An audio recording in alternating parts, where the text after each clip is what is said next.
you need an ideal because you have nothing to aim at, but an ideal is a judge, and you always fall short of the ideal. So how the hell can you have the benefits of having an ideal without having the crushing blow that goes along with having the judge that always regards you as insufficient? So I was trying to work that out in the chapter, and this is something I've had to work out a lot as a clinical psychologist. It's like, well, let's say you need a goal, but we don't want to let your distance from the goal crush you. So you got to set up a goal, and then you got to break the goal down into parts so that you can move towards it and you have a fairly high likelihood of doing it. So that's a bit of practical, I wouldn't say advice, it's because it's better than advice. It's some practical knowledge about how to go about achieving an aim. Set a high aim, but differentiate it down so you know what the next step is, and then make the next step difficult enough so you have to push yourself past where you are, but also provide yourself with a reasonable probability of success. It's also what you do with children, right? You want to push them because they need to grow up and be more than they are, right? But you don't want to crush them with constant failure. So what you do is aim high and make the goal difficult but proximal. So that's one way of looking at it. But then the next thing is, I've had clients, many clients in their 30s, who are trying to, this is more true with women, I would say. A lot of women who are very high achieving and who established their career goals at 30 and then want to differentiate out their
life. They want to have a husband, they want to have a family, they're trying to figure out how to do that. And one of the things I've noticed that around 30, you really have to stop comparing yourself in some ways to other people. And the reason for that is that the particularities of your life are so idiosyncratic that there isn't anyone really all that much like you, because the details of your life happen to matter. And so maybe you compare yourself to some rock star or something like that, and the person's rich and famous and glamorous and all that, but they're alcoholic and they use too much cocaine and they've had 3 divorces, and it's like, how the hell do you make sense out of that? Is that someone that you should judge yourself harshly against or not? The answer is you don't know, because you don't know all the details of their lives. And who do you know that you can compare yourself to? That's easy. You. Yesterday. So here's a good goal. It's something like, well, aim high. And I really mean that. It's like, and we'll talk about that a little bit too. Aim high, but use as your control yourself. It's like, so your goal is to make today some tiny increment better than yesterday. And you can use better.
can define better yourself. This doesn't have to be some imposition of external morality. You know where you're weak and insufficient, where you could improve. You think, okay, well, this is what I'm like yesterday. If I did this little thing, things would be just an increment better. And, well, that's a great thing, because you get the ball rolling, and incremental improvement is unstoppable. You can actually implement it, and it starts to generate Pareto distribution-like consequences. It starts to compound. And I've seen that happen in people's lives over and over. Well, people write me all the time and tell me that they're doing that, but I've seen that happen in people's lives continually. They make a goal that, and the goal should be, how could I conceive of my life so that if I had that life, it would clearly be worth living, so I wouldn't have to be bitter, resentful, deceitful, arrogant, and vengeful. Like, that's sort of the bottom line, right? Because that's what endless failure does to you. It's not good. And that's what life without purpose and a goal does to you as well, because life is very hard. So you think, okay, well, I need to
adopt a mode of being that would justify my suffering.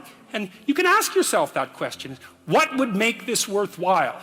I quote Nietzsche, I think in that chapter, he said, "He who has a why can bear almost any how." That's a lovely line, man. I mean, it's a lovely line. And it's really worth thinking about. So you think, well, how do I manage all this misery and suffering and futility? It's like, well, I need to figure out what I would have to do in order to make that clearly worthwhile. And so then you have your goal, and then you think, well, I need to move towards that incrementally because I'm kind of useless and can only do so much, and maybe not even that. But all I have to do is be a little bit better than my miserable self yesterday. And that'll propel you forward very rapidly. And you can succeed at it, which is also really lovely, because why not set yourself up for success, because otherwise you'll droop around like a number 10 lobster, and that's just not good. You get all pinchy when that happens, and it's not a good thing. But if I lay down and I play dead and I stay dead, maybe you'll get sick of being the monster out of my head, under my bed. Think you're something out of my nightmares, standing right there. But if I lay down and I play dead and I stay dead, then will you get bored of killing me? Silhouettes of you are like a taunt. Never really know just what you want. With you I don't ever feel calm. I can feel the sweat inside my palms. Play with me like cats and a string. You don't understand the pain it brings. You don't ever wanna give me wings. You don't ever wanna set me free. You know I'm addicted to you, and it's twisted, you've been gifted with the evil voodoo. Got me coming back for more, even when I've been screwed. Dolls full of pins, pierce my heart straight through. I got issues in my head, I like you in my bed, but you keep me on red. Oh, everything is like a test. I better not text or I'll come off desperate. But if I lay down and I play dead and I stay dead, baby you'll get sick of being the monster out of my head, under my bed. Think you're something out of my nightmares, standing right there. But if I lay down and I play dead and I stay dead, then will you get bored of killing me? So if I play dead, will you regret everything that you did, that you said? I don't think you understand what you're doing, and my heart's black and blue from the bruising. I feel like when I'm with you I'm losing. I feel like you think that this amusing, sitting there gaslighting and confusing. Was it me? Is it me? Am I deluded? I'm the one who's always sorry, the conclusion, even though I offer all of the solutions. I wish you loved me like I love you, it's stupid. When I'm alone with you I never feel lucid. I wish I wasn't struck by Cupid. I wish when I first saw you I knew this. When I'm with you I feel so useless, I feel diluted, my heart's been wounded. Silhouettes of you are like a taunt. Never really know just what you want. With you I don't ever feel calm. I can feel the sweat inside my palms. Play with me like cats and a string. You don't understand the pain it brings. You don't ever wanna give me wings. You don't ever wanna set me free. But if I lay down and I play dead and I stay dead, baby you'll get sick of being the monster out of my head, under my bed. Think you're something out of my